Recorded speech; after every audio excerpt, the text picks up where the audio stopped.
Pour réparer ce navire, on commence par chasser une mer entière de dessous sa coque.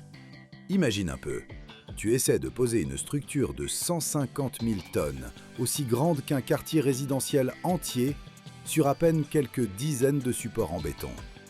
Si tes ingénieurs se trompent ne serait-ce que de 30 cm, environ un pied, ce géant de 300 millions de dollars bascule sur le flanc sous son propre poids. Le résultat est catastrophique. Le bassin réduit en miettes, la coque en béton armé fendue en deux, des dégâts écologiques colossaux et la ruine financière de l'entreprise. C'est une attraction à risque extrême. Et c'est justement pour ça qu'une réparation de qualité des grands navires, seule une poignée de chantiers navals spécialisés au monde peut la mener. Beaucoup de gens cherchent sur Internet comment fonctionne une cale sèche, parce que voir un navire posé sur la terre ferme, entièrement sans eau, ça casse complètement notre perception de la réalité. C'est extrêmement dangereux, follement cher, et le processus fait blanchir les capitaines pendant qu'ils se garent.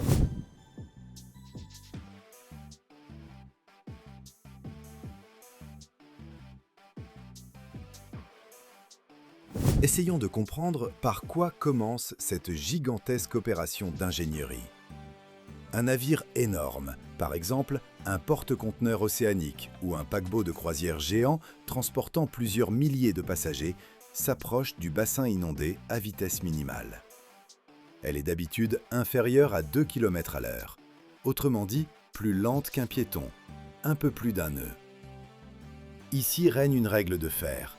Aucune improvisation de la part du capitaine. S'il met ses propres hélices à pleine puissance, la vague sous-marine emporte tout bonnement les murs en béton armé de l'installation. C'est pourquoi le commandement passe entièrement à des remorqueurs de port, petits mais incroyablement puissants. Ces remorqueurs font entrer le navire avec une précision de chirurgien. Sur les côtés, des dizaines de guetteurs surveillent le processus et transmettent des données à la passerelle chaque seconde. Faire entrer le navire dans le dock ressemble énormément à essayer de pousser un énorme canapé 3 places par la porte étroite d'un ascenseur. Sauf que ton canapé mesure 300 mètres, presque 1000 pieds, et pèse des millions de kilos. Quand le navire est enfin à sa place, derrière sa poupe se referment des portes en acier gigantesques. Le navire est désormais enfermé dans une immense caisse de béton. L'étape suivante, c'est l'entretien technique, qui exige de vider entièrement le bassin. Au fond de cette cale sèche, on dispose à l'avance ce qu'on appelle des tines, des blocs spéciaux, soudés en acier et recouverts d'épaisses poutres de chêne. Ils ne sont pas placés au hasard, mais exactement selon les plans d'ingénierie de ce navire précis. Car le fond du navire a ses secrets, des zones de rigidité, des citernes de carburant et des points fragiles du bordé. Si tu poses le navire de travers sur les supports, son propre poids perce le fond en acier et des millions de litres de carburant se déversent au dehors. De puissantes pompes diesel et électriques commencent à renvoyer l'eau vers l'océan. La vitesse impressionne. En une seule heure, ces stations de pompage sont capables d'évacuer des milliers de mètres cubes d'eau. Pendant que le niveau descend doucement, le navire se pose de plus en plus bas. À ce moment critique, des plongeurs industriels descendent sous l'eau. Ils travaillent dans l'obscurité et la turbidité absolue, vérifiant à la main si la quille repose bien à plat sur les coussins de bois. C'est un travail d'un risque incroyable. Si le navire se déplace d'un coup, ne serait-ce que d'1 centimètre, le plongeur est écrasé à l'instant sous une paroi de fer de plusieurs tonnes.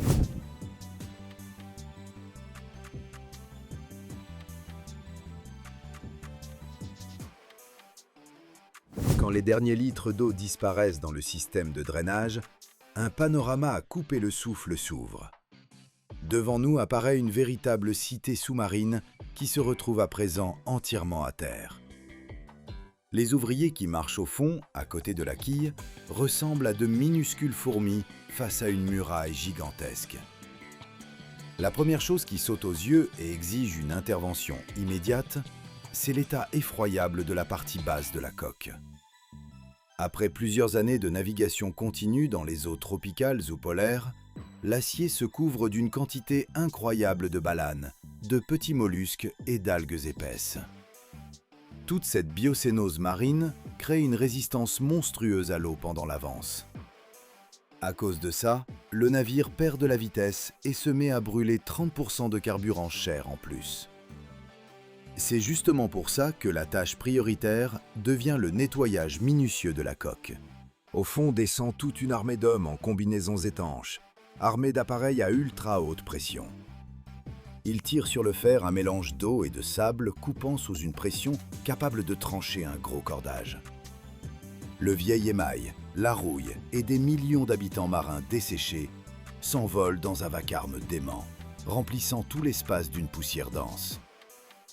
Pendant plusieurs jours, le fond se transforme en un endroit bruyant et sale où les gens travaillent sans pause, car chaque heure d'arrêt coûte aux propriétaires des milliers d'euros.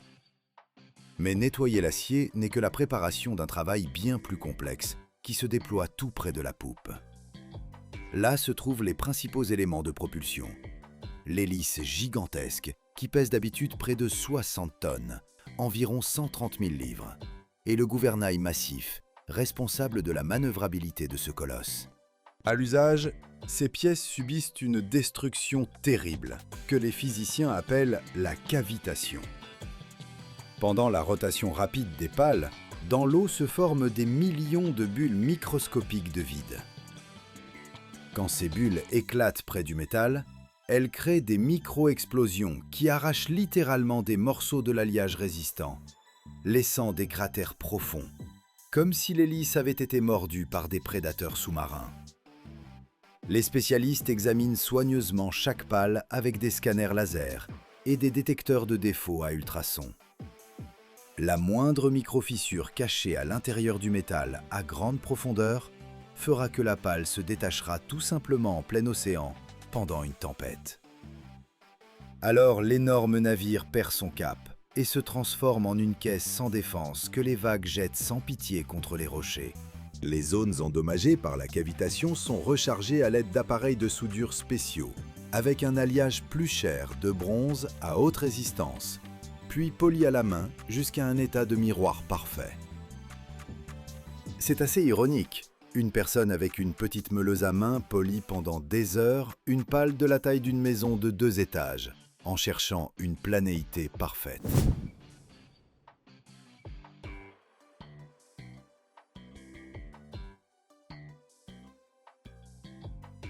Une attention et une réparation à part exigent les propulseurs d'étrave, situés à l'avant du navire.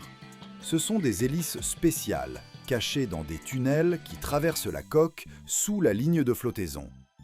Elles aident les navires gigantesques à pivoter dans l'espace réduit des ports modernes sans l'aide des remorqueurs.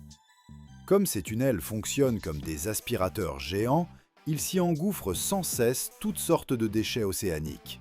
Morceaux de vieux filets de pêche, bidons en plastique, gros troncs et parfois de grands animaux marins. Les filets s'enroulent sur les arbres et détruisent les joints en caoutchouc, si bien que l'huile du réducteur se met à fuir en mer, provoquant d'énormes amendes pour pollution. Les ingénieurs doivent démonter entièrement ces ensembles, remplacer des roulements pesant plusieurs centaines de kilos et installer de nouvelles grilles de protection. En parallèle, au fond du dock, s'active le travail de remplacement des prises d'eau de mer. Ce sont d'énormes vannes et des tuyaux en titane par lesquels le navire puise sans arrêt l'eau de mer pour refroidir ses colossaux moteurs diesel, ses générateurs et pour le fonctionnement des systèmes anti-incendie. Si une telle vanne rouille ou se bloque en position ouverte après le retour en haute mer, l'eau se met à entrer à flot dans la coque sous une pression folle. Le navire coule tout simplement en quelques heures, et aucune pompe interne ne pourra sauver la situation. C'est pourquoi chacune de ces vannes est démontée jusqu'à la dernière vis. On lui change toutes les pièces internes, on lui applique une couche protectrice et on la teste sous haute pression hydraulique. Voilà pourquoi une étape en apparence si simple, comme poser un navire dans le dock, est en réalité l'une des opérations les plus difficiles et les plus risquées de toute l'ingénierie mondiale.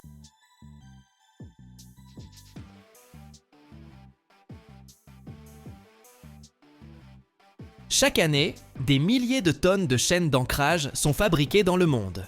ces géants d'acier dont dépend littéralement le destin des supertankers et porte-avions. Mais que diriez-vous si je vous affirmais qu'un seul maillon de cette chaîne peut peser plus lourd que 3 adultes réunis et résister à des charges de milliers de tonnes en pleine tempête? Pourquoi les navires modernes nécessitent-ils des chaînes 3 fois plus imposantes qu'à l'époque du Titanic? Et quel minuscule détail à l'intérieur du maillon détermine si le navire restera à l'ancre ou dérivera en pleine mer? La plupart des gens ne remarquent jamais cet élément. Pourtant, c'est lui qui sauve la flotte dans les pires moments. Restez avec nous et vous découvrirez un fait sur ces chaînes qui transformera complètement votre vision de la sécurité maritime.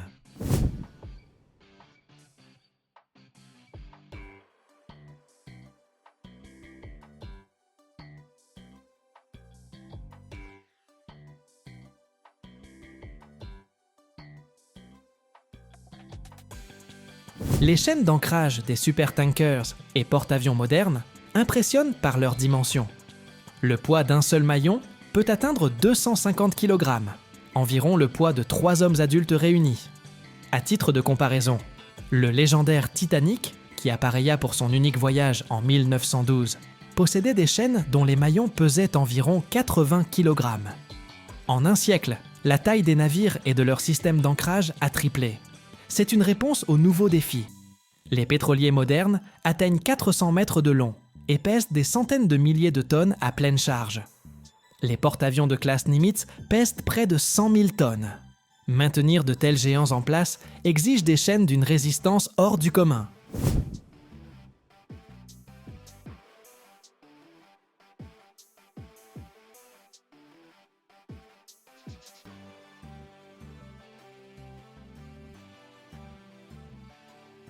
La fabrication d'une chaîne d'ancre est un art à part entière, qui conjugue le feu, la force et la précision.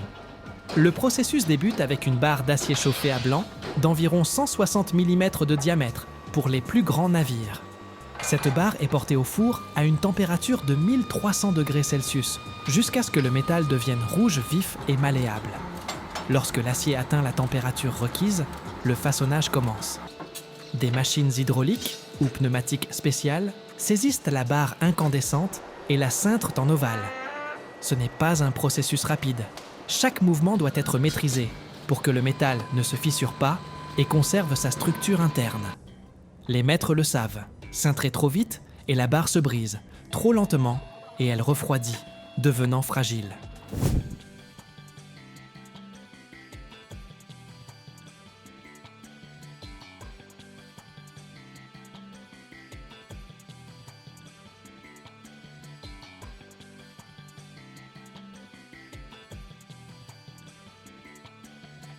Lorsque l'ovale est formé, ses extrémités restent ouvertes. C'est un moment critique. Le maillon chauffé est glissé à travers un maillon déjà achevé et fermé de la chaîne. On crée ainsi une liaison indissoluble. Chaque maillon passe physiquement à travers le suivant, comme les anneaux d'une cotte de mailles ancienne. Vient alors l'étape la plus délicate, refermer le maillon sans compromettre sa résistance. Plusieurs technologies existent. La traditionnelle, le forgage par résistance électrique, soude les deux extrémités sous une pression considérable. La plus moderne, le soudage par étincelage, chauffe les extrémités par une puissante décharge électrique jusqu'au point de fusion, puis les assemble instantanément sous une pression de plusieurs tonnes.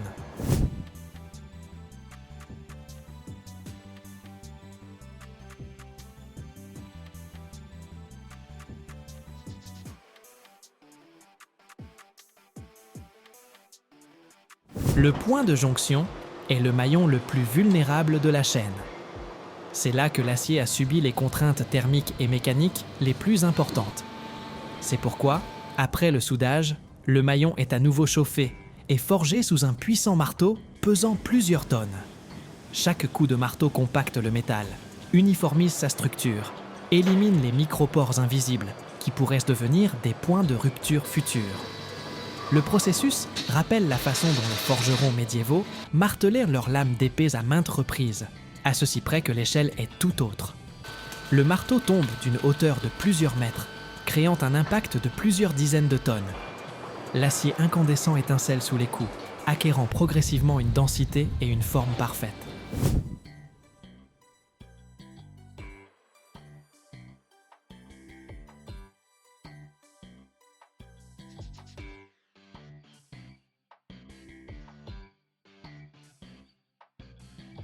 Après le forgeage, l'ensemble de la chaîne subit un traitement thermique, une chauffe et un refroidissement contrôlé, qui confèrent à l'acier une combinaison optimale de dureté et de résilience. C'est un processus délicat. Si le refroidissement est trop rapide, l'acier devient cassant et risque de se fissurer sous charge. S'il est trop lent, il sera mou et se déformera. Les chaînes forgées possèdent un avantage unique sur celles moulées ou fabriquées par d'autres méthodes.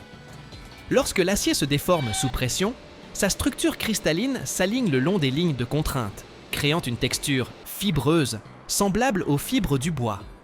Cette orientation rend le métal forgé nettement plus résistant dans la direction où il subira la charge principale en service.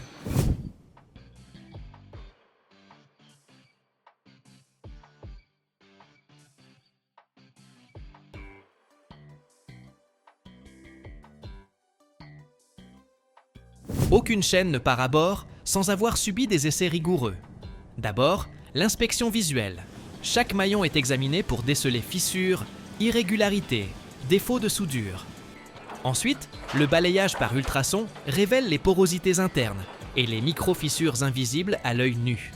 Les rayons X contrôlent la qualité des assemblages soudés. Mais l'épreuve la plus décisive reste le test mécanique. Des sections de chaîne sont fixées dans des bancs d'essai hydrauliques et soumises à une charge dépassant de 1,5 fois à 2 fois la charge de service. Si la chaîne résiste sans déformation, elle est validée. Si un seul maillon manifeste une faiblesse, toute la section repart en refonte.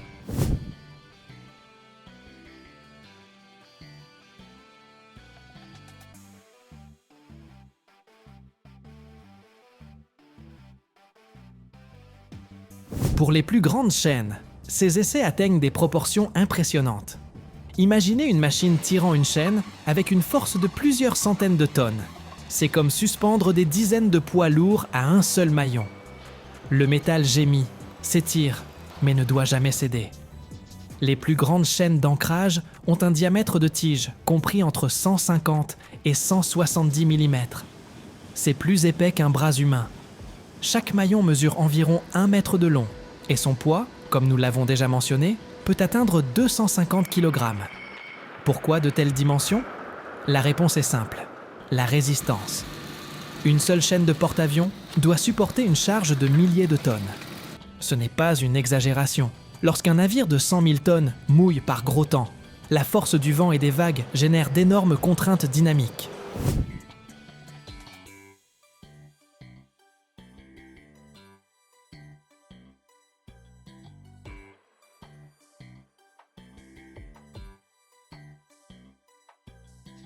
La chaîne ne doit pas simplement retenir le navire, elle doit absorber ces chocs, s'étirer et se comprimer, fonctionnant comme un énorme amortisseur. La longueur de la chaîne est tout aussi cruciale. Pour les grands navires, elle peut atteindre des centaines de mètres. Un porte-avions américain de classe Nimitz possède des chaînes de 120 mm de calibre, et chaque maillon pèse 163 kg. La longueur totale de chaîne à bord peut dépasser 500 mètres. Et le poids total de toutes les chaînes, plus de 200 tonnes. Si l'on examine attentivement les chaînes d'ancrage professionnelles, on remarque un détail intéressant. À l'intérieur de chaque maillon se trouve une entretoise transversale, le stud. Ce petit élément, en apparence, joue un rôle considérable. L'entretoise empêche les maillons de se déformer sous la charge, de se tordre ou de se replier en accordéon.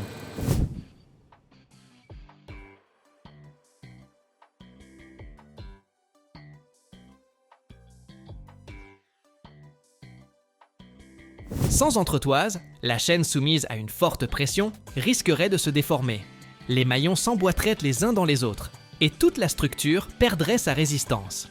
L'entretoise est soudée ou forgée à l'intérieur du maillon lors de sa fabrication et devient partie intégrante de celui-ci. Pour les plus grands maillons, cette entretoise peut peser à elle seule entre 20 et 30 kg. Créer la chaîne n'est que la moitié du travail. Il faut encore la protéger contre l'ennemi principal de toutes les structures métalliques en mer, la corrosion. L'eau salée, particulièrement sous les tropiques, est extrêmement agressive. Sans protection, même l'acier le plus résistant commencera à rouiller en quelques mois. La méthode de protection la plus répandue est la galvanisation à chaud. La chaîne terminée est plongée dans un bain de zinc en fusion à 450 degrés Celsius. Le zinc recouvre chaque centimètre de surface d'une couche épaisse qui agit comme une anode sacrificielle. Il s'oxyde à la place de l'acier, protégeant ainsi le métal de base.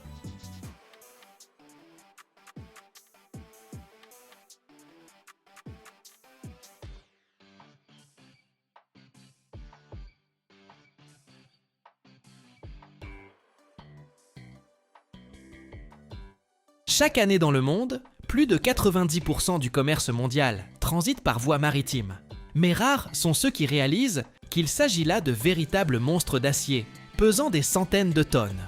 Aujourd'hui, nous pénétrons dans l'une des plus grandes usines d'Europe, où naît le cœur des porte-conteneurs géants, un moteur développant plus de 100 000 chevaux.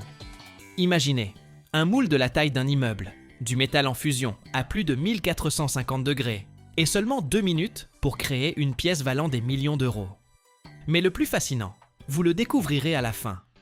Quels secrets technologiques permettent à ces moteurs de fonctionner pendant des années, au milieu de l'océan sans interruption? Croyez-nous, vous n'avez jamais rien vu d'une telle ampleur.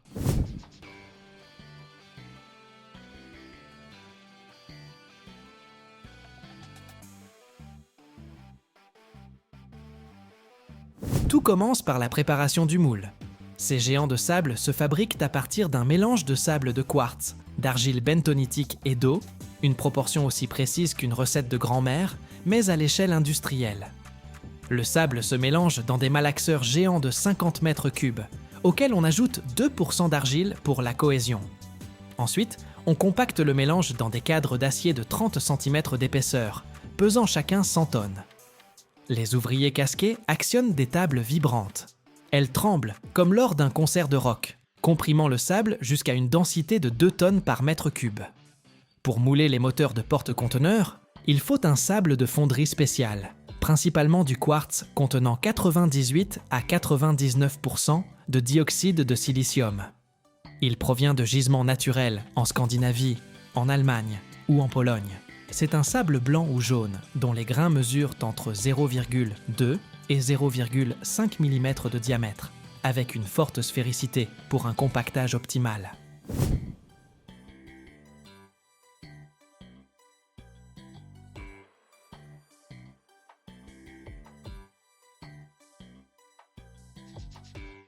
Dans les grandes fonderies, jusqu'à 70% du sable provient du recyclage des coulées précédentes. On le nettoie, on le tamise avec des séparateurs magnétiques, on l'enrichit de sable neuf et on le prépare pour une nouvelle utilisation. Certaines entreprises importent du sable premium des États-Unis ou d'Australie pour les commandes les plus exigeantes. Le sable est mélangé avec 2 à 3% d'argile bentonitique et 3% d'eau, et l'usine produit jusqu'à 100 000 tonnes de ce mélange par an. Au centre du moule, on conserve le modèle du bloc moteur, une copie en bois ou en résine du bloc cylindre, avec ses canaux d'huile et d'eau. Le modèle est fabriqué sur des fraiseuses, avec une précision au dixième de millimètre. Autour de lui, on façonne un noyau de sable, celui qui créera les parois intérieures, sur une hauteur de 4 mètres. Le noyau est cuit au four à 250 degrés, pour qu'il garde sa forme lors de la coulée. Je touche ce moule. Le sable est dur comme du béton, mais avec un parfum d'argile fraîche.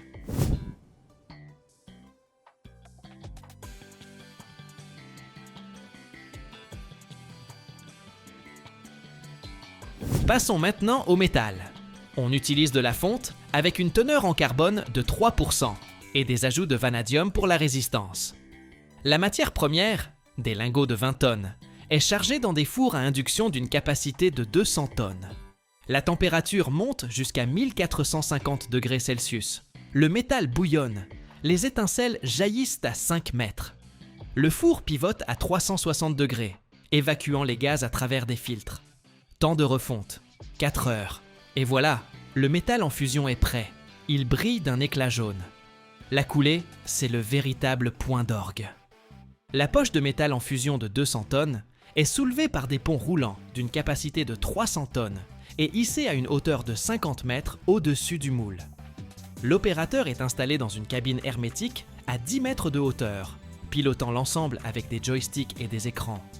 Il incline délicatement la poche à 45 degrés et s'en échappe alors un puissant jet de fonte d'1 mètre de large, qui s'abat depuis 3 mètres de haut dans un rugissement d'étincelles.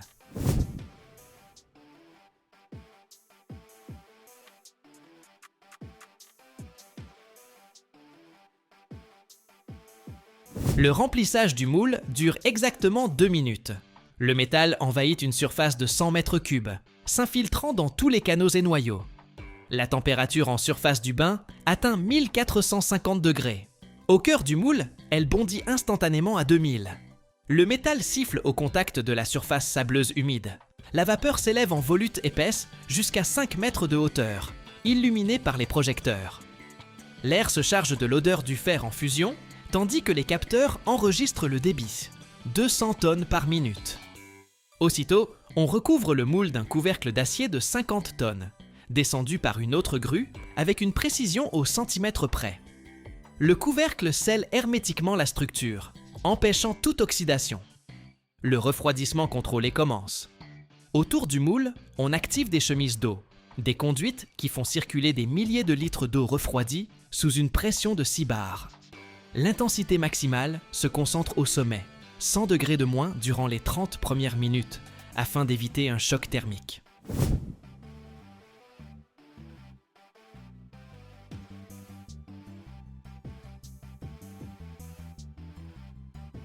L'opérateur surveille les graphiques à l'écran, en régulant le débit d'eau. Si le gradient dépasse 50 degrés par mètre, c'est l'arrêt d'urgence. Cette étape détermine si le bloc moteur résistera à une pression de 200 bars. Je me tiens là en combinaison de protection. L'adrénaline à son comble devant ce spectacle de feu. Les 12 premières heures, la température chute à 800 degrés. Puis, en 2 jours, elle descend à 200. Des capteurs répartis en centaines de points mesurent les gradients pour éviter les fissures dues à la dilatation thermique. Le retrait total du métal atteint 2%. C'est pourquoi le moule est conçu avec une marge. Au bout d'une semaine, on ouvre le moule et le voilà. Un bloc moteur de 200 tonnes, 20 mètres de long, avec un canal de 20 cm de diamètre. Les ouvriers décapent le sable au marteau-piqueur pneumatique et vérifient la surface à la recherche de défauts. En cas de cavité, retour à la refonte. Ce bloc partira pour l'assemblage d'un moteur MAN ou Wärtsilä, où il supportera une pression de 200 bars et entraînera l'arbre d'hélice du navire à 20 000 tours par minute.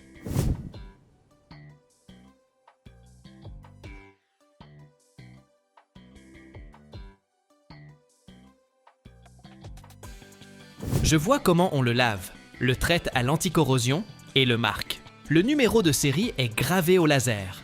Ces moteurs équipent les navires qui assurent 90% du commerce mondial. Un seul bloc coûte des millions d'euros. Son cycle de fabrication dure 2 mois. À l'usine, 150 personnes travaillent quotidiennement sur ces moules. Si vous voyez le métal en fusion, l'adrénaline monte en flèche. Les chiffres concernant la coulée des blocs moteurs pour porte-conteneurs soulignent l'ampleur colossale de ce processus. La flotte mondiale de porte-conteneurs compte plus de 6000 navires, d'une capacité supérieure à 10 000 EVP, dont environ 5000 équipés de moteurs dépassant les 100 000 kW.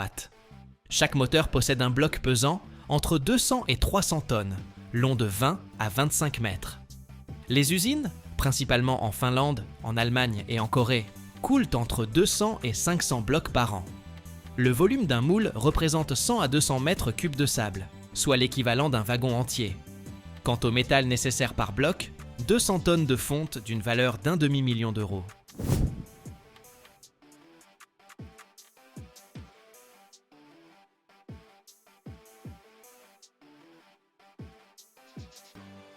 La température maximale de coulée atteint 1450 degrés Celsius.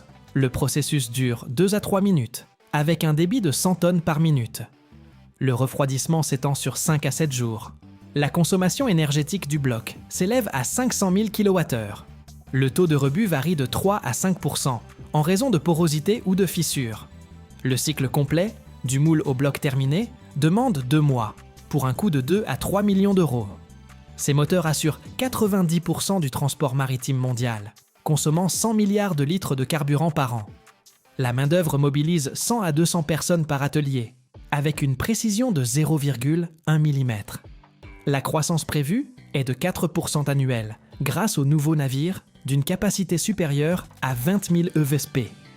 Si cette vidéo vous a plu, n'hésitez pas à liker et dites-nous en commentaire ce que vous aimeriez découvrir ensuite. Je file vers une nouvelle usine. À très vite. Abonnez-vous et explorons ensemble l'univers industriel.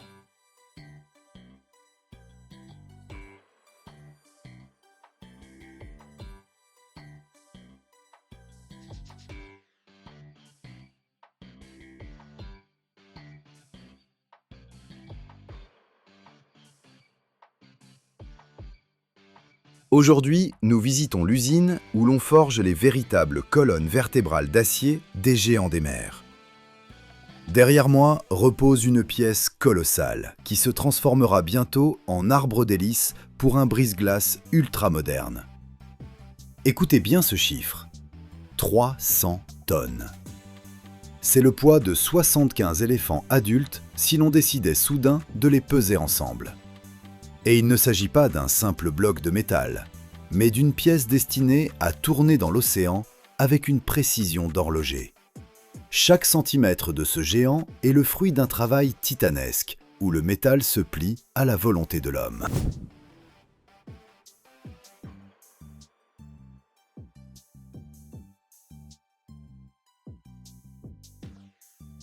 Tout commence par un énorme lingot d'acier. Pour vous donner une idée de l'échelle, ce lingot pèse environ 450 tonnes. Pourquoi autant alors qu'au final il n'en faut que 300 ? Parce qu'au cours du processus, nous allons retrancher tout le superflu, comme des sculpteurs.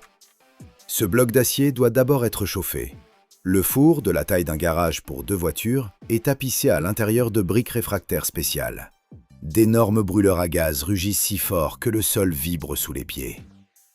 Le lingot y entre sur une plateforme spéciale, poussée par de puissants vérins. Là, la température monte lentement jusqu'à 1200 degrés. Ce n'est pas simplement une chaleur intense, c'est un état où l'air autour du four se met à trembler et à onduler. L'acier passe des dizaines d'heures dans ce brasier, jusqu'à ce que la chaleur le pénètre de part en part, jusqu'au cœur même. Lorsque les portes du four s'ouvrent enfin, une vague de lumière en jaillit, si intense qu'on a envie de fermer les yeux. L'acier devient orange vif, il rayonne littéralement de l'intérieur.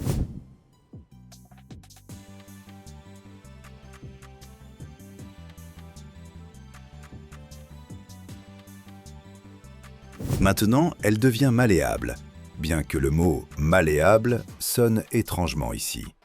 Car cette masse incandescente pèse encore autant qu'une petite maison de briques. Le métal n'est plus aussi dur que la pierre. Il évoque plutôt une pâte à modeler très épaisse et incroyablement lourde, qui n'attend que le coup de presse. Ensuite commence le grand spectacle, le forgeage. Oubliez le forgeron et son marteau. Ici, c'est une presse hydraulique qui travaille, comprimant le métal brûlant avec une force de 16 000 tonnes. Une pression capable d'aplatir n'importe quoi. Mais notre objectif est d'étirer le lingot en une longue tige fine. Fine, j'exagère bien sûr, car son diamètre dépasse le mètre. La presse frappe l'acier, transformant l'ébauche épaisse en un long arbre. Cela prend des dizaines d'heures. Le métal est constamment réchauffé pour qu'il ne devienne pas cassant. Dans l'atelier règne une chaleur telle qu'on se croirait au seuil de l'enfer. Mais les ouvriers restent sereins. Ils ont l'habitude de dompter ce métal chaque jour. Une fois la forme obtenue, vient le moment du traitement thermique. C'est une étape cruciale.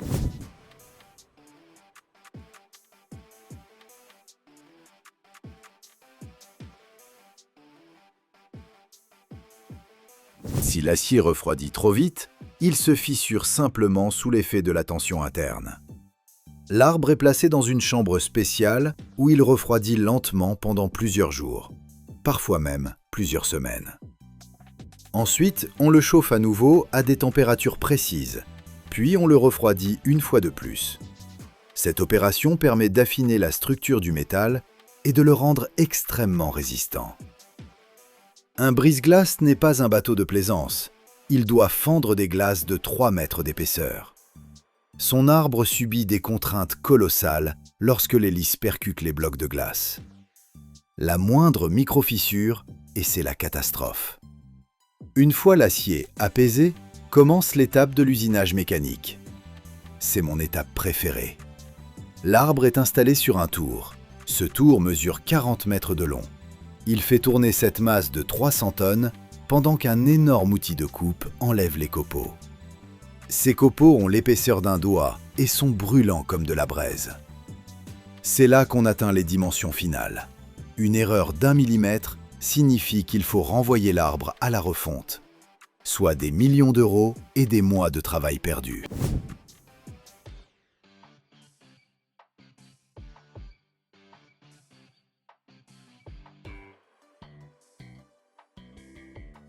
Une question à part concerne le perçage intérieur de l'arbre.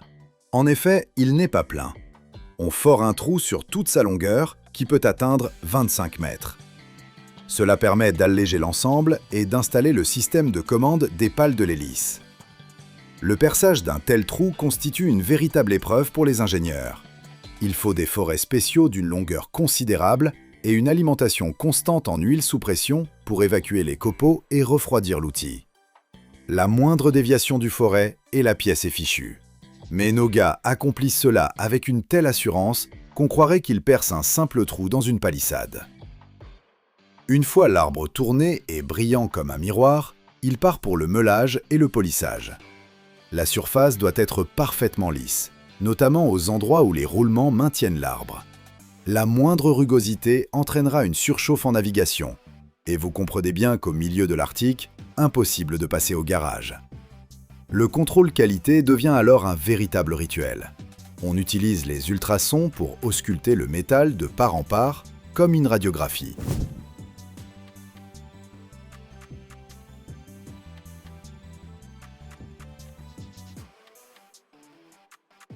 On recherche le moindre vide, la moindre inclusion.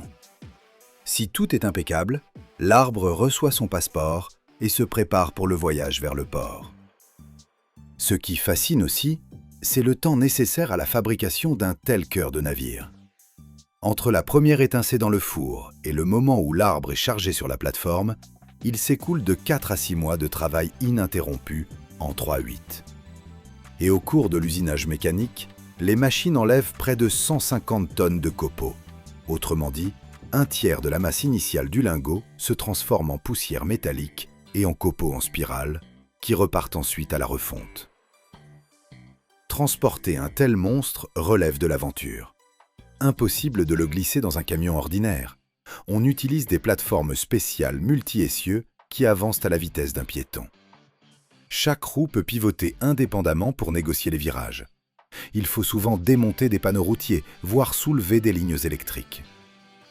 Mais lorsque cette colonne vertébrale d'acier se retrouve enfin dans la coque du navire, on comprend pourquoi tant d'efforts ont été déployés.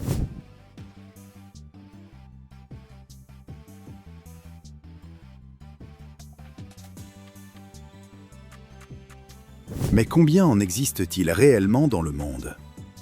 En vérité, il s'agit d'un produit artisanal, presque joaillier, malgré un poids de plusieurs centaines de tonnes. Chaque année, à travers le monde, on ne fabrique que quelques dizaines de ces arbres géants. Car ils ne sont nécessaires qu'aux véritables titans, les brise-glaces nucléaires de nouvelle génération, les pétroliers géants, ou les porte-conteneurs capables de transporter des milliers de caisses de marchandises en un seul voyage. Chaque commande de ce type constitue un événement pour l'industrie. Qui ose se lancer dans un tel travail? Les lieux capables de le faire se comptent sur les doigts d'une main. Ce sont des usines géantes en Corée du Sud, au Japon et en Allemagne. On y trouve de véritables clusters industriels, où un atelier coule l'acier, un autre le forge, et un troisième s'occupe de cet usinage de précision chirurgicale. Par exemple, des entreprises comme Mitsubishi ou Hyundai possèdent des machines capables de tourner des pièces longues comme un petit terrain de football. C'est la ligue d'élite de la construction mécanique, dont l'accès reste fermé à quiconque ne possède pas une centaine d'années d'expérience.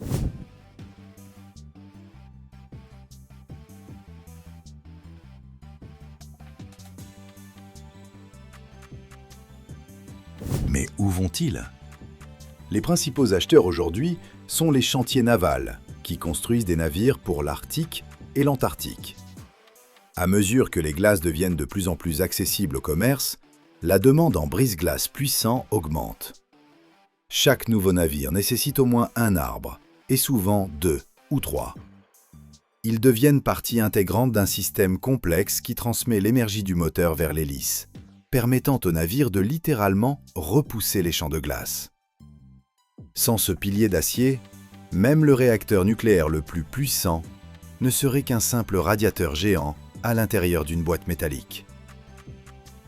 J'espère que cette visite de l'usine vous a plu autant qu'à moi. C'était bruyant, c'était chaud, mais incroyablement fascinant, n'est-ce pas ?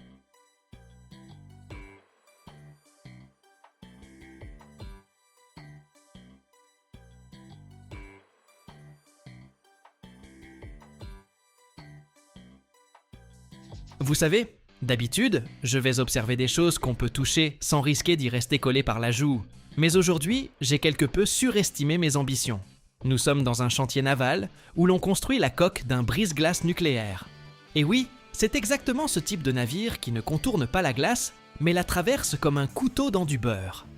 Devant moi se dresse un squelette d'acier gigantesque qui bientôt opérera dans des conditions où la température descend en dessous de -50 degrés Celsius et où la pression de la glace peut broyer la coque avec une force difficile même à imaginer.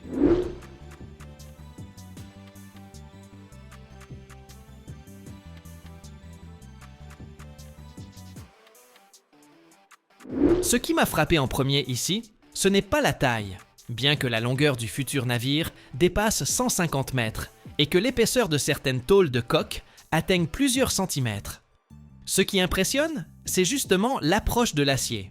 Ce n'est pas du métal ordinaire sorti d'un laminoir. On utilise ici des nuances d'acier spéciales qui conservent leur plasticité même par grand froid. Si l'acier ordinaire devient cassant au froid, celui-ci, au contraire, doit résister au choc des champs de glace sans se fissurer. Les ingénieurs me l'expliquent simplement. La coque doit pouvoir légèrement jouer. Sinon, elle ne survivra tout simplement pas à l'Arctique. D'énormes tôles d'acier arrivent ici après un premier traitement. Chacune pèse des dizaines de tonnes. Et lorsque la grue la soulève, on a l'impression qu'il s'agit d'un morceau d'immeuble qu'on aurait décidé de déplacer par hasard. Mais la forme du brise-glace n'apparaît pas d'un coup. Ces tôles passent d'abord par des rouleaux géants qui les cintrent lentement selon l'angle requis.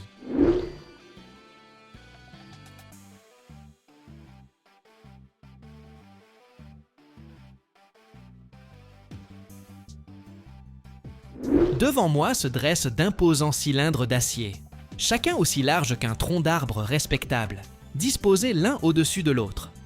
Entre eux, on introduit lentement une tôle d'acier plane, lourde, rigide, en apparence totalement inflexible.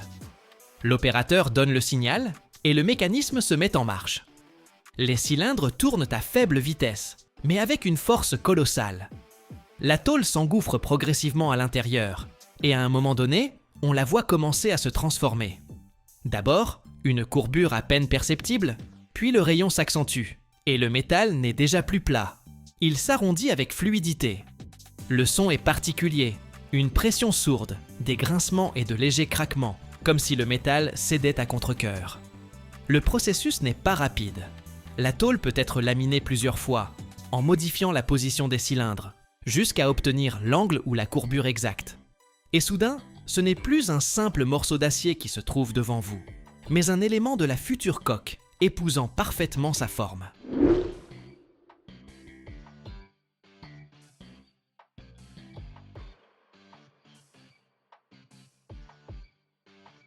Je me tiens à proximité et j'entends le métal littéralement gémir sous la charge. Un son comme si vous pressiez quelque chose de très obstiné, qui cède à contre-cœur. Vient ensuite l'assemblage des sections. Et là, tout ressemble à un gigantesque jeu de construction, sauf que chaque pièce pèse le poids d'une petite locomotive. Les blocs individuels de la coque sont assemblés dans l'atelier. Il peut s'agir de sections de 20, voire 30 mètres de long. Chacune contient déjà une partie des cloisons internes, des chemins de câbles et même les fondations des futurs ponts. Ensuite, ces blocs sont transportés vers la cale et assemblés. J'entre dans l'atelier et là se dressent déjà des sections de coque terminées. Ce ne sont pas de simples tôles. Ce sont des morceaux entiers du futur navire, longs de 20, parfois même 30 mètres. À l'intérieur de chacun de ces blocs, on devine déjà la vie, cloisons, passages, ouvertures pour les câbles, emplacements où passeront bientôt tuyaux et systèmes. Autrement dit, la coque ne se construit pas de zéro en un seul lieu. Elle s'assemble par morceaux, comme un puzzle, mais très lourd et très chaud à fabriquer.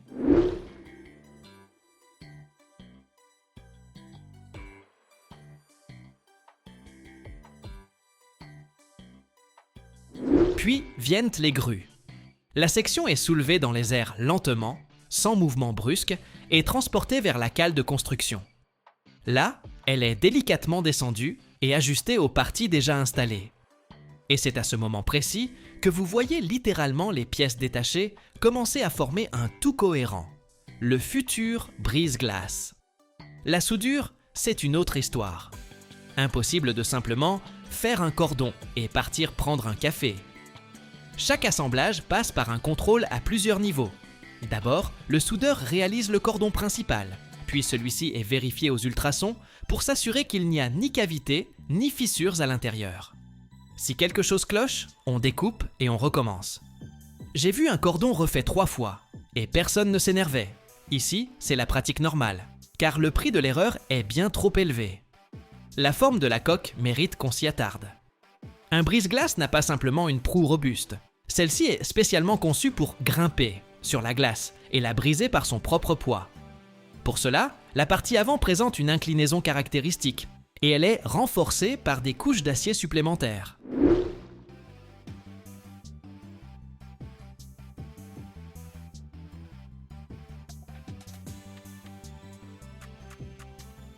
À certains endroits, l'épaisseur de la structure est multipliée par plusieurs facteurs. Et à l'intérieur, on ajoute des raidisseurs qui répartissent la charge sur toute la longueur du navire.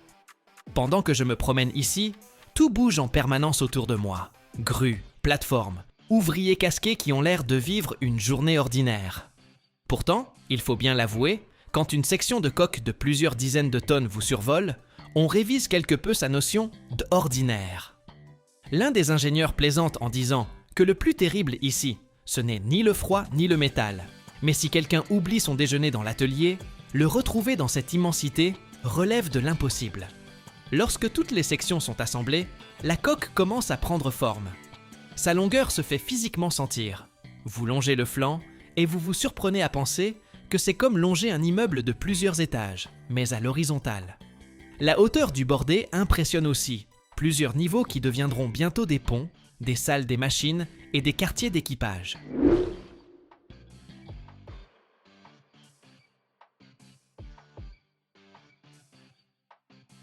Vient ensuite le traitement de surface. Le métal est nettoyé, recouvert de revêtements anti-corrosion, puis peint avec des compositions spéciales qui réduisent la friction avec l'eau et protègent la coque du sel et de la glace. On dirait de la cosmétique pour géants. Mais en réalité, c'est de cela que dépend le nombre d'années durant lesquelles le navire pourra fonctionner sans réparation majeure. Et me voilà, au terme de cette visite, face à cette coque. Et je me dis, ce n'est pas encore un navire achevé. Il n'y a ni réacteur, ni hélice, ni système de commande. Mais dès maintenant, l'essentiel est visible. C'est une structure conçue pour affronter les éléments, où chaque millimètre de métal a sa raison d'être. Et lorsqu'il prendra la mer, il ne se contentera pas de naviguer. Il tracera une route là où d'autres n'oseraient même pas s'aventurer. Les brise-glaces nucléaires modernes sont capables de fracturer de la glace jusqu'à 2,80 m d'épaisseur en mouvement, et les nouveaux projets jusqu'à 4,5 m. Quant à la puissance, c'est un chapitre à part.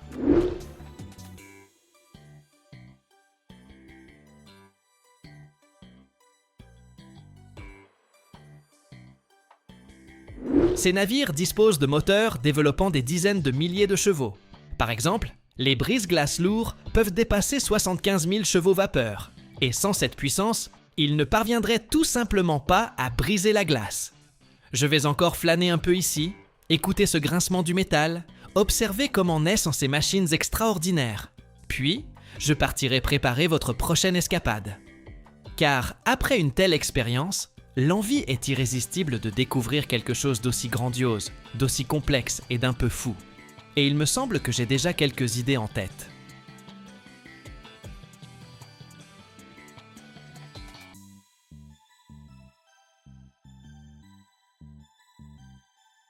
Ce monstre d'acier flottant pèse 100 000 tonnes et tire son énergie d'un réacteur nucléaire. Comment les soudeurs américains assemblent-ils le plus grand navire de guerre de la planète? Découvrez-le dans notre émission d'aujourd'hui. Je me tiens sur un pont dont la longueur dépasse 300 mètres et cette construction évoque l'édification d'une ville verticale qu'on aurait ensuite simplement couchée sur l'eau. Chaque élément se mesure ici en hectares d'acier et la longueur totale des soudures pourrait faire le tour du globe plusieurs fois. Aujourd'hui, nous suivrons le parcours depuis la première plaque d'acier jusqu'à la mise à l'eau finale de ce titan.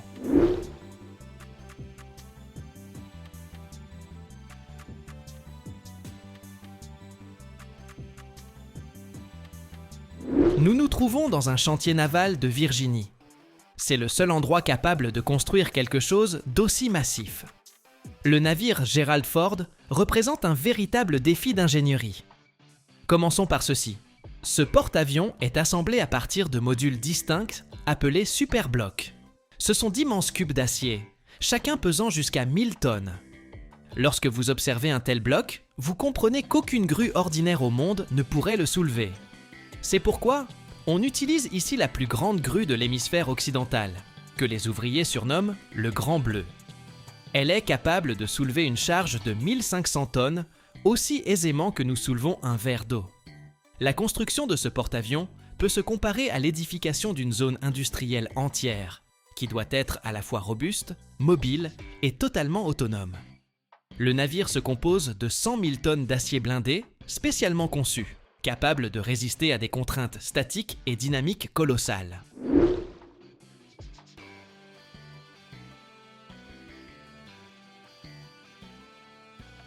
Chaque feuille de ce métal passait par un système de presse et un traitement thermique afin d'obtenir une structure moléculaire qui ne se fissure pas aux températures extrêmement basses des mers nordiques.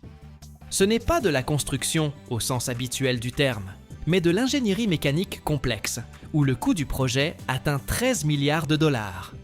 Une telle somme s'explique non seulement par les volumes de métal, mais aussi par la concentration de haute technologie au mètre carré.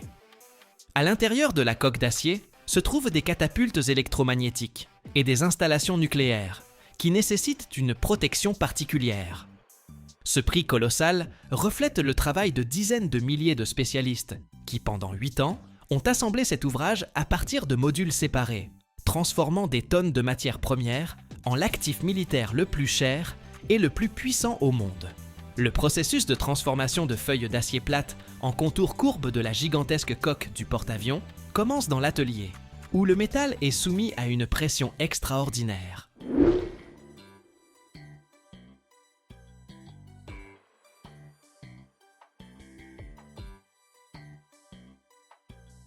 Ici, on travaille avec des plaques de blindage spéciales d'une épaisseur impressionnante, atteignant 20 cm dans les parties les plus vulnérables du navire.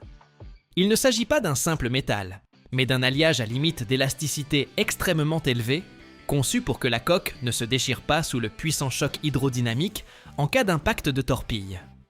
Travailler un tel matériau exige un équipement qui constitue en soi une prouesse d'ingénierie. Les plaques d'acier passent d'abord par des installations de découpe plasma et laser. Ce sont d'immenses tables, où des découpeurs informatisés détaillent avec une précision chirurgicale les éléments du futur blindage. La température au point de découpe est si élevée que l'acier se vaporise instantanément, laissant un bord parfaitement net. Mais la vraie difficulté commence lorsqu'il faut donner à ce blindage épais la courbure voulue. On utilise alors des rouleaux hydrauliques géants, 3 ou 4 cylindres d'acier massif qui tournent sous le contrôle de pompes ultra puissantes.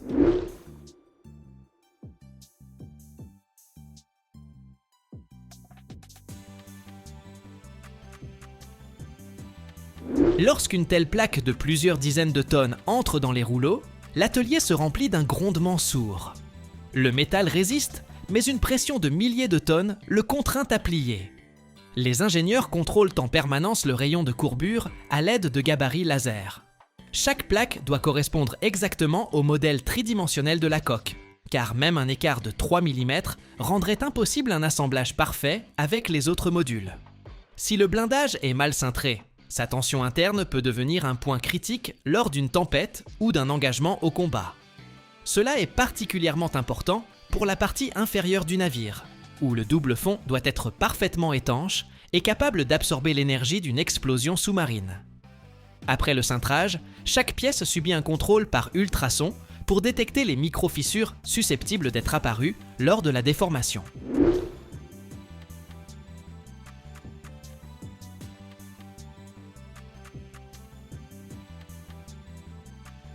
C'est un processus épuisant et lent, où l'on ne parvient à traiter que quelques plaques par équipe, mais c'est précisément avec ces morceaux d'acier parfaitement courbés que se construit le blindage monolithique qui protégera le cœur nucléaire du porte-avions pendant les 50 prochaines années. La construction du porte-avions Gerald Ford diffère radicalement de la construction navale classique du siècle dernier. Ce navire n'est pas assemblé plaque après plaque ou tôle après tôle, directement en cale sèche. Les ingénieurs utilisent plutôt une stratégie d'assemblage modulaire, qui rappelle davantage la création d'un jeu de construction gigantesque pour Titan. Toute la coque est divisée en sections fonctionnelles distinctes que l'on appelle à l'usine des superblocs. Ce sont d'immenses cubes d'acier dont chacun peut atteindre la hauteur de 3 ou 4 étages. Le poids d'un seul de ces modules varie entre 900 et 1000 tonnes.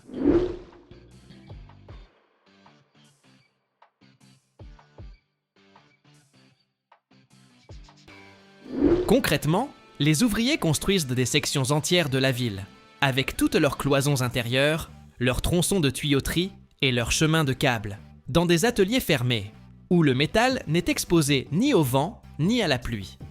Cela permet d'atteindre une qualité de soudure et d'assemblage qui serait impossible en plein air.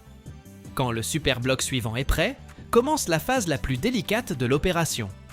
Entre alors en scène le chef technique de ce chantier naval, une grue géante officiellement baptisée le Grand Bleu. C'est une structure colossale qui domine tout le littoral de Virginie. Sa capacité de levage atteint 1500 tonnes, ce qui en fait l'une des grues les plus puissantes de la planète. Lorsque cet engin soulève une montagne d'acier d'1 million de kilogrammes, on a l'impression que les lois de la gravité ont momentanément cessé de s'appliquer. Le cube d'acier se détache lentement du sol et glisse au-dessus de la partie sèche du dock, masquant le ciel.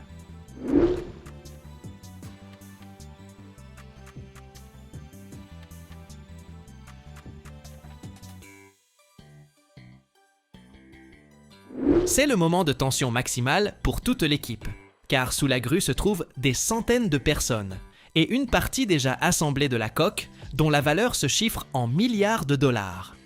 Le plus incroyable dans ce processus, c'est la précision.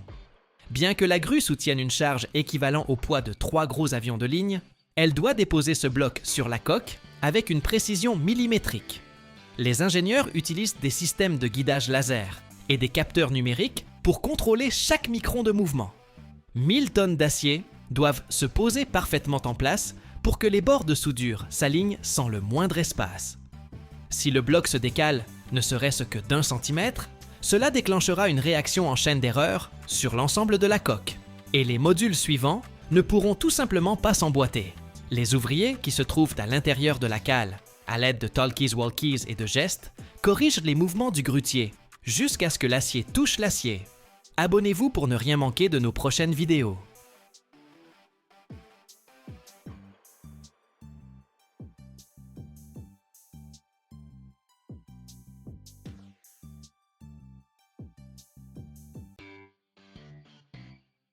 Il existe un métal auquel on confie chaque jour la vie d'un équipage enfermé dans une capsule d'acier à des centaines de mètres de profondeur.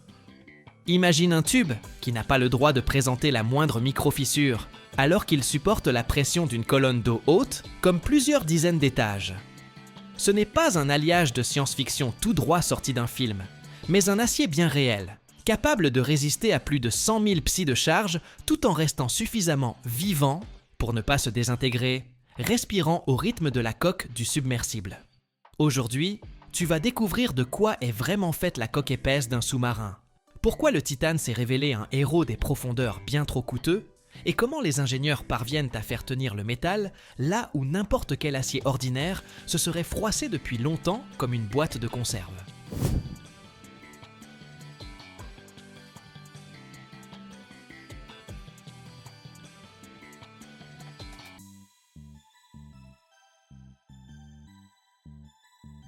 La coque résistante d'un sous-marin ne commence pas par la peinture et les techniques de camouflage, mais par le métal dont est fait son corps intérieur. La coque résistante, c'est un tube d'acier à parois épaisses, de forme cylindrique, à l'intérieur duquel se trouvent les compartiments, les hommes, l'équipement. C'est elle qui supporte la monstrueuse pression des profondeurs, tandis que la coque extérieure légère, les carènes, le kiosque relève déjà de l'aérodynamique et de l'hydrodynamique. Lorsque le submersible descend à des centaines de mètres, chaque pouce carré de sa coque subit une force telle qu'on dirait qu'un immeuble entier pèse sur lui.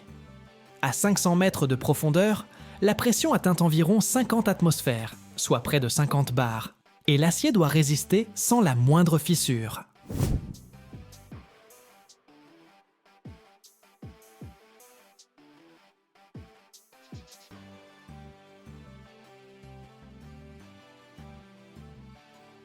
Pour rendre cela possible, on utilise des aciers alliés spéciaux de très haute qualité. L'exemple classique, l'acier américain HI80. Le sigle HI signifie High Yield, c'est-à-dire limite d'élasticité élevée. L'acier ne commence à se déformer de manière irréversible qu'à des contraintes d'au moins 80 000 PSI.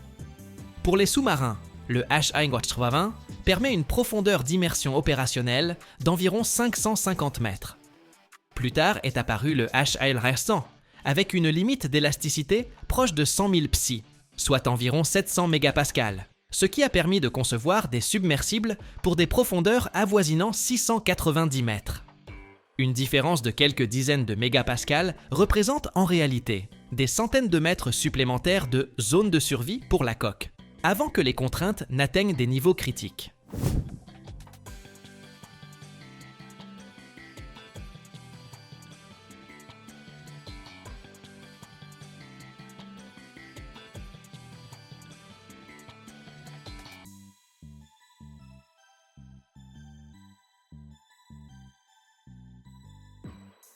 La composition chimique de ces aciers est loin du simple fer au carbone. On y ajoute du nickel, du chrome, du molybdène, du manganèse et d'autres éléments dans des proportions précises. Le nickel améliore la résilience au choc et abaisse la température de rupture fragile. Le chrome renforce la résistance à la corrosion et la dureté. Le molybdène aide à résister au fluage et aux contraintes locales. Il en résulte un acier qui, même aux basses températures de l'eau de mer, conserve sa plasticité et ne se brise pas comme du verre sous l'impact ou une charge brutale. Pour les bâtiments militaires, c'est crucial. La coque doit encaisser les coups de mer, les chocs hydrodynamiques et ses propres manœuvres, sans parler des charges explosives éventuelles.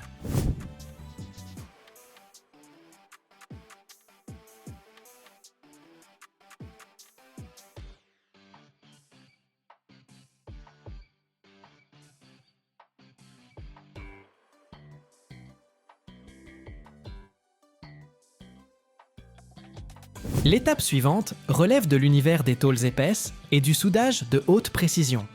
Les plaques de la coque résistante atteignent plusieurs centimètres d'épaisseur. Elles sont courbées sur de puissants laminoirs pour former des sections cylindriques. Cette courbure doit être d'une précision telle que l'assemblage des tôles produise un anneau parfaitement régulier, exempt de contraintes internes et d'ovalisation. Plusieurs de ces sections sont ensuite réunies en virolles, compartiments distincts qui seront à leur tour soudés entre eux sur toute la circonférence. Chaque soudure longitudinale ou circulaire constitue potentiellement le point le plus vulnérable. Aussi les exigences de soudage sont-elles aussi strictes que celles imposées à l'acier lui-même. On recourt au soudage automatique à l'arc sous flux, en contrôlant minutieusement les températures de préchauffage et de post-chauffage, afin d'éviter la formation de zones trempées fragiles et de fissures internes.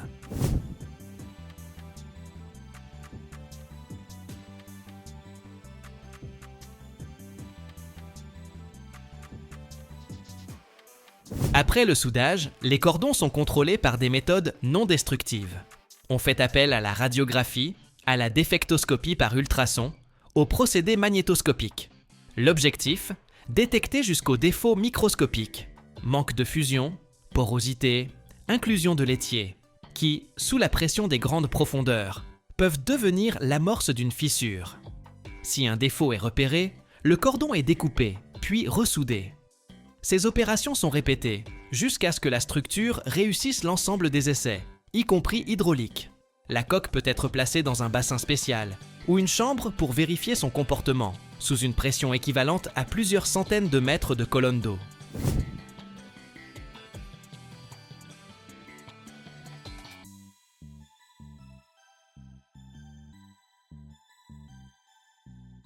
En URSS, une partie de cette logique fut poussée à l'extrême grâce à l'utilisation d'alliages de titane. Le titane possède une densité inférieure à celle de l'acier, tout en offrant une résistance très élevée et une excellente résistance à la corrosion dans l'eau de mer. Le légendaire K278, Komsomolets, reçut une coque résistante en titane et parvint à atteindre une profondeur d'environ 1000 mètres, soit 2 fois plus que les profondeurs opérationnelles habituelles de la plupart des sous-marins en acier. Mais il fallut payer ce prix par un coût colossal en matériaux et en usinage. Le titane est difficile à souder, il exige un environnement protégé, des technologies onéreuses et une haute qualification. Au final, de telles expérimentations restèrent davantage une vitrine des possibilités qu'une norme de production de masse.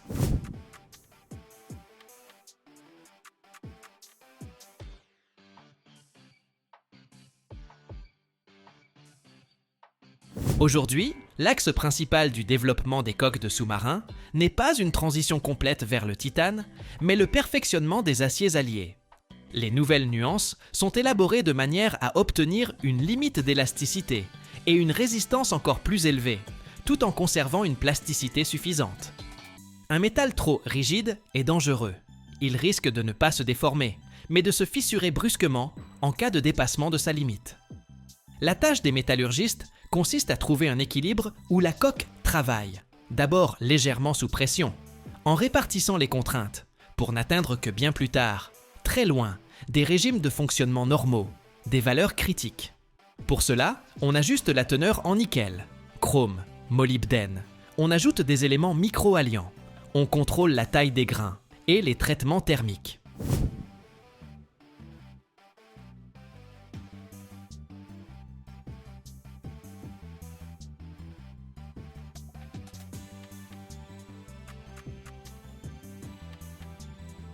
Un point crucial, dans un sous-marin, ce n'est pas seulement le cylindre massif qui travaille.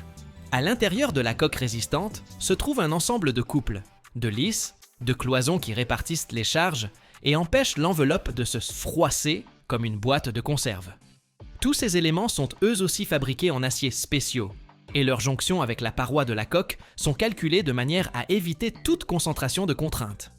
Chaque hublot, chaque écoutille, chaque ouverture pour l'appareillage constitue un renforcement complexe qui doit garantir que la pression de l'eau ne trouvera pas de point faible. Les ingénieurs procèdent à de nombreux calculs par la méthode des éléments finis, vérifiant comment la coque se comporte à différentes profondeurs, sous les chocs des vagues, lors des manœuvres.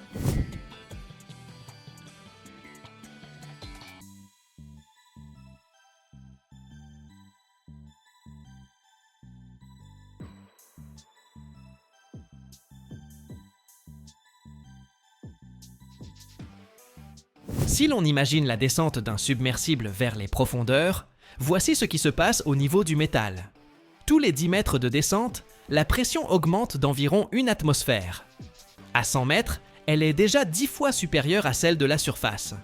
À 500 mètres, 50 fois. Pendant tout ce temps, l'acier de la coque résistante travaille en régime de déformation élastique. Il se comprime légèrement, le diamètre de la coque diminue de quelques millimètres. Mais après la remontée, il retrouve ses dimensions initiales. L'objectif des ingénieurs est de garantir que, même à la profondeur maximale autorisée, la marge avant d'atteindre la limite d'élasticité reste conséquente.